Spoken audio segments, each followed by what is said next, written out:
ஒரு அரசரிடத்தில் வைரம், வைடூரியம், மரகதம், மாணிக்கம் எல்லாம் இருக்கு. அதை பாதுகாக்கிறதுக்கு ஒரு தங்கப்பெட்டி செஞ்சாராம்.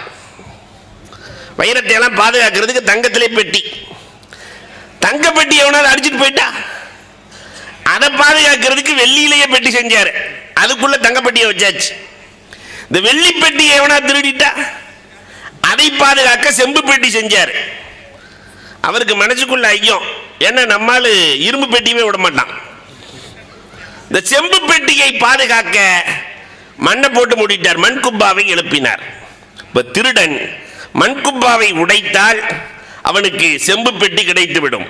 அதை திறந்தால் வெள்ளி பெட்டி கிடைத்துவிடும். அதை திறந்தால் தங்கப்பெட்டி கிடைத்துவிடும். அதை திறந்தால் வைரங்கள், பொக்கிஷங்கள் கிடைத்துவிடும். அல்லாஹ் ரப்பல் ஆலமீன் ஈமானை வைரமாக ஆக்கி ஈமானை பாதுகாக்கிற தங்கப்பெட்டியாக ஃபர்லுகளை ஏற்படுத்தி இருக்கிறான், ஃபராயில்கள்.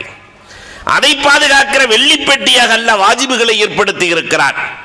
அதை பாதுகாக்கிற செம்பு பெட்டியாக அல்லாஹ் சுன்னத்துக்களை ஏற்படுத்தி இருக்கிறான். அதை பாதுகாக்கிற மண்குப்பாவாக அல்லாஹ் முஸ்தஹப்புகளை ஏற்படுத்தி திருடனாக இப்லீஸை உலாவரச் செய்திருக்கிறான். இப்ப நாமே கேட்டுக்கொள்ள கடமைப்பட்டிருக்கிறோம், முஸ்தஹப்புகளை நாம் செய்யவில்லையா?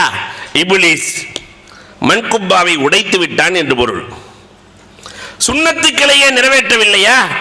செம்பு பெட்டி திறக்கப்பட்டு விட்டது. வாஜிபுகளை நிறைவேற்றவில்லையா? வெள்ளி பெட்டி திறக்கப்பட்டு விட்டது. அல்லாஹ் கடமையாக்கி இருக்கிற ஃபர்லுகளையே நிறைவேற்றவில்லையா? தங்கப்பெட்டியும் திறக்கப்பட்டு விட்டது. பிறகு ஈமான் என்ற வைரம் எங்கே இருக்க போகிறது என்று கேட்கிறார்கள் இமாம் கஸ்ஸாலி ரஹ்மத்துல்லாஹி தஆலா அலைஹி அவர்கள். இப்ப வைரம் போன்ற இந்த ஈமானை சஹாபாக்கள் எந்த அளவிற்கு காத்தார்கள் நம்முடைய முன்னோர்கள். இன்றைக்கு ஈமான் குறித்த எந்த அக்கறையும் இல்லாமல் இந்த சமூகம் சாதாரணமாக பேசுகிறது இல்லையா? ஈமான வீட்டில் இருக்கக்கூடிய ஏதோ பொருள் மாதிரி நினைக்கிறது இந்த சமூகம். ஈமானின் பவர்